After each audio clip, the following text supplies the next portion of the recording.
Salut les oracles, nous sommes tous des oracles. Aujourd'hui, dans la communauté de l'oracle, nous allons parler des attentes dans le couple. Je suis Caroline. Et je suis Eloa. Nous sommes ensemble depuis plus de 8 ans et nous avons dépassé le plus gros challenge de toute relation. En cours de dépassement. Passer du couple blessé au couple sacré. Commençons par le commencement. Qu'est-ce qu'une attente ? Tout est dans le mot. C'est quand tu attends quelque chose de ton ou ta partenaire. Après, cette attente, elle peut être explicite ou tacite. Et elle peut être consciente ou inconsciente. Donc, t'as bien compris que les attentes inconscientes sont bien entendu les plus chiantes à gérer. Maintenant, cependant, les attentes conscientes et non dites sont d'autant plus chiantes. Et les attentes exprimées et non répondues c'est aussi la merde. Les attentes, c'est la merde. Voilà. Je sais pas si on doit te donner des exemples d'attentes. On va donner des exemples d'attentes ? Ok. Si par exemple, je viens voir Eloa, je dis moi je veux qu'on déjeune ensemble tous les dimanches matins à 7h. Caroline, attente. Caroline a exprimé son attente. Maintenant, je peux y répondre ou ne pas y répondre, et c'est souvent quand je vais pas y répondre que ça va poser un problème. L'autre cas, d'ailleurs on le voit souvent, c'est quand tu fais un cadeau à quelqu'un et que ça t'énerve qu'il t'ait pas dit merci. Le fait d'attendre un merci, t'as vu, t'as une attente, qui est en règle générale non dit. C'est rare de dire « Tiens, c'est cadeau, dis merci ». Si aux enfants, tu dis ça.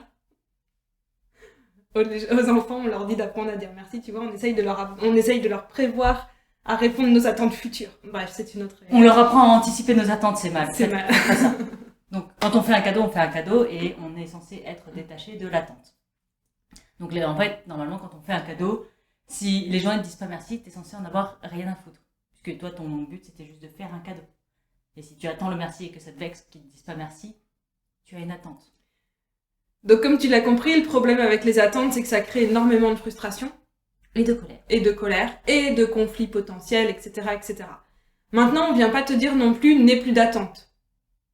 Ce serait un peu irréaliste de partir de ce principe-là, sachant que nous avons tous et toutes des blessures, un ego, des besoins, parce que nos besoins sont aussi des attentes et on va pas te demander de nier tes besoins. Donc, on vient pas du tout là te dire, n'aie plus d'attente. Ce qu'on vient de proposer à la place, c'est de voir comment est-ce que tes attentes, tu peux les transformer en entente dans ton couple. Donc, pour trouver l'entente dans ton couple, la première chose à faire, c'est de discuter de ces attentes ensemble et de se mettre d'accord dessus. Le principe de l'entente, c'est de être d'accord, de remplir ensemble une attente. Attente, entente, ça va être simple à comprendre. Alors, comment on fait ça ? On a pas mal parlé déjà dans d'autres vidéos, c'est nécessaire d'être dans la réciprocité dans son couple, donc ça va demander une discussion. C'est impossible de gérer ce truc-là sans discussion entre vous. Ça, c'est la première chose à savoir. La deuxième, donc ce qu'on vous conseille de faire, c'est de prendre un temps déjà séparément pour lister toutes vos attentes. Il y a plein de choses que, juste en y réfléchissant, vous allez trouver « Ah, j'ai envie de ça, j'aimerais ça, j'ai besoin de ça », et ça va être simple. Et il y a plein de choses qui seront plus compliquées à définir, et dans ce cas-là, ça va être intéressant de regarder qu'est-ce qui t'énerve. Normalement, si tu regardes ce qui t'énerve, tu vois où il y a un problème et où il y a quelque chose qui n'est pas géré. Après, il va falloir faire le tri dans toutes ces attentes-là, parce qu'il y en a plein qui sont nécessaires, qui sont importantes pour toi, surtout quand elles sont liées à un besoin, à un vrai besoin à toi. Et il y en a plein d'autres qui sont accessoires, qui viennent plutôt d'une partie blessée de toi ou de l'ego. Puis je pense que si on donne un exemple, je veux dire, si ton attente et ton besoin, c'est que ton ou ta partenaire te donne des nouvelles de là où elle est et de ce qu'il fait toutes les 5 minutes, on va partir du principe que c'est quelque chose qui vient d'une blessure et de l'ego et non pas d'un réel besoin intérieur. Donc ça va être important de te connaître suffisamment pour faire la différence entre un besoin réel, on va dire réel dans le sens... c'est pas réel, mais c'est ok de le mettre sur la table pour le transformer en entente, et un besoin qui est complètement irréaliste parce que simplement il y a de la jalousie derrière, il y a de la colère, ou il y a d'autres choses qui traînent derrière ça. Après, tu peux ne pas les juger, ces attentes-là, c'est ok, c'est juste que ça veut dire qu'il y aura un travail de guérison à faire de ton côté, sans faire chier ton ou ta partenaire. Simple. Et du coup, une fois que vous avez tous les deux votre liste avec vos attentes, vient le moment sympa de la mise en commun pour en créer des ententes. Ça veut dire que c'est un moment déjà qui va vous demander de prendre du temps pour vous ensemble, et c'est aussi un moment qui va vous demander de vous montrer vulnérable, dans le sens où vous allez dire de quoi vous avez besoin dans le couple et qu'est-ce que vous attendez de l'autre. Donc ça met dans une position assez vulnérable, et ça, il faut le savoir à l'avance pour pouvoir être capable de le gérer. Ça a d'ailleurs souvent un lien avec les 5 langages de l'amour dont on parle, si on en parle dans une autre vidéo. On te mettra peut-être ou pas la fiche là. Souvent on dit qu'on met la fiche et on la met jamais, donc voilà. Mais quand il y a les 5 langages de l'amour, comme toi tu t'exprimes d'une certaine manière, tu vas avoir besoin que l'autre personne te réponde à ton amour d'une manière, et souvent c'est pas la même. Et c'est là où c'est intéressant de créer des ententes pour pouvoir nourrir ton besoin de réciprocité dans le sentiment d'amour. Maintenant, si c'est quelque chose que vous avez jamais fait ensemble, de prendre du temps pour transformer vos attentes en ententes, nous on conseille de commencer avec un contrat qui va faire le tour des 12 grands domaines de vie, et vraiment partir sur les bases, en fait, sur les bases d'une relation. Par exemple, est-ce que vous avez une relation exclusive ou une relation ouverte? Est-ce que c'est quelque chose qui a été discuté entre vous? Ça, c'est une des bases de la relation, et la fidélité a souvent tendance à être une attente tacite. Oui. C'est ce qu'on voit régulièrement, alors que ça n'a pas à l'être. La fidélité doit être choisie, enfin, la fidélité, l'exclusivité en tout cas, doit être choisie par les deux partenaires. Donc pour commencer, c'est important plutôt d'aller dans les choses fondamentales, les fondations du couple, plutôt que d'aller chercher des choses comme prendre le petit déjeuner ensemble le dimanche, ou dis-moi où tu es le samedi soir. Pour qu'une entente tienne, il faut qu'elle soit précise. C'est-à-dire que quand on parlait d'exclusivité, il va falloir être précis dedans. Est-ce que sucer, c'est tromper? Est-ce qu'embrasser, c'est tromper? Est-ce que... Après, nous, exclusivité, couple ouvert, ça, je pense que c'est libre à chacun de décider ce qui lui convient. Ouais. Et ce qui est nécessaire, c'est vraiment d'être précis. Qu'est-ce qu'on attend de l'exclusivité? Est-ce que ça veut dire que je peux pas partir en vacances avec quelqu'un d'autre? Juste partir en vacances. Donc, c'est vraiment de descendre dans les détails de jusqu'à où se construit l'exclusivité. Est-ce que si je tiens la main de quelqu'un d'autre, je suis encore dans l'exclusivité ou pas? Et d'aller vraiment dans les détails et d'oser de rentrer dans ces détails-là.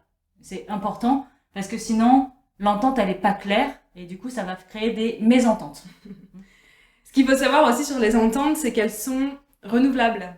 Elles ne ont pas une durée indéterminée, et c'est important de revoir le contrat ou les ententes régulièrement ensemble à des dates définies, à des dates prédéfinies. Juste parce que je te laisse imaginer, si vous avez défini dans ton couple une relation exclusive et puis qu'un jour, dans 3 ans, tu te dis peut-être que j'ai envie de changer ça. Parce que en toi, il y a un nouveau besoin, une nouvelle idée, mais il y a des chances que tu laisses traîner cette conversation.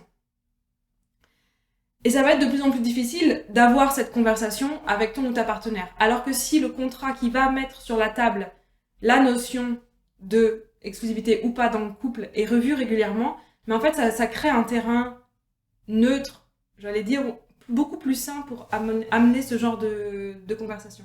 Ça veut simplement dire qu'on va renouveler nos vœux d'exclusivité ou pas, et de se mettre d'accord dessus, et donc on va enlever le discours sous-jacent, le discours inconscient qu'il pourrait avoir d'insécurité. Ah, mais si t'es en train de remettre en compte l'exclusivité, c'est parce que t'as rencontré quelqu'un, ou parce que t'as machin, ou je te suffis plus. Et donc, en fait, on écarte ça en partant du principe que toutes nos ententes, elles doivent être revues de manière régulière. Franchement, au début, faites-les tous les 3 mois, et après peut-être tous les ans, parce que il y a quelque chose qui va se poser. Et du coup, qu'est-ce qu'on fait quand on n'arrive pas à se mettre d'accord? Alors déjà, je pense qu'il y a des attentes qui peuvent être remise à plus tard. C'est-à-dire qu'une fois que ça a été discuté, chacun des partenaires va pouvoir prendre un temps séparément, que ça soit une journée ou 2 semaines, pour juste ressentir qu'est-ce que ça fait pour lui ou pour elle de répondre oui ou non à cette attente. Parce qu'en fin de compte, des fois, dans la discussion, on n'a pas forcément cette clarté. Non ? Donc de prendre du temps à part, je pense que c'est intéressant pour voir et revenir sur la discussion pour voir si on peut trouver une entente ou pas. Maintenant, c'est possible de ne vraiment pas trouver d'entente. Et là, ça va dépendre de quelle entente on parle. Parce qu'il y a des ententes, si on ne les pose pas, par exemple tout ce qui est fondateur du couple, comme par exemple l'exclusivité ou la non-exclusivité, va être compliqué quand même, non? Il y a des choses plus majeures que d'autres. J'ai Ouais. envie de dire, par exemple, sur un désir de maternité ou de paternité, je vais dire un désir de parentalité. Voilà. S'il y en a un qui veut absolument et l'autre qui ne veut absolument pas, je pense que le mieux, c'est de faire son chemin chacun de son côté. Si vous n'êtes pas mis d'accord sur qui descend la poubelle, vous allez en reparler, vous allez trouver une solution à un moment donné. C'est les égos qui ont embêté la... Sur des petites choses, je dirais que si vous ne trouvez pas d'entente, c'est qu'il y a des deux côtés. En général, c'est pas que d'un côté ou de l'autre, c'est toujours des deux côtés. C'est qu'il y a des blessures ou l'ego qui a empêché de trouver l'entente. Parce que si on trouve pas d'entente pour savoir qui descend la poubelle... Il y a peu d'avenir quand même aussi pour ça. Non, mais c'est qu'il y a d'autres choses sous-jacentes qui empêchent de trouver cette entente-là, en fait. Il y a peu d'avenir pour ce couple. C'est ça.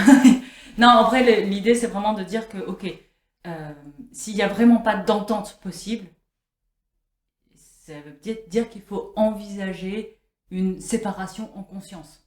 Pas parce qu'on s'aime pas, mais simplement parce qu'on est incompatible dans notre manière de vivre et dans ce qu'on attend de l'autre. Ouais.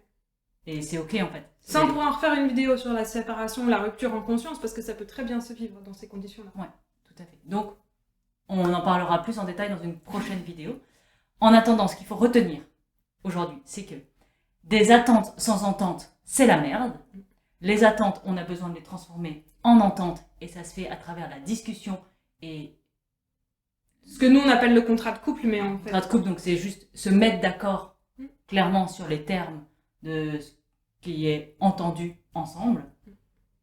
Et s'il n'y a pas d'entente, on en reparle la prochaine fois. Si vous souhaitez être accompagné sur ce sujet, on vous met un lien en description et on peut en discuter ensemble. Et nous, on se dit à très vite dans la communauté de l'Oracle.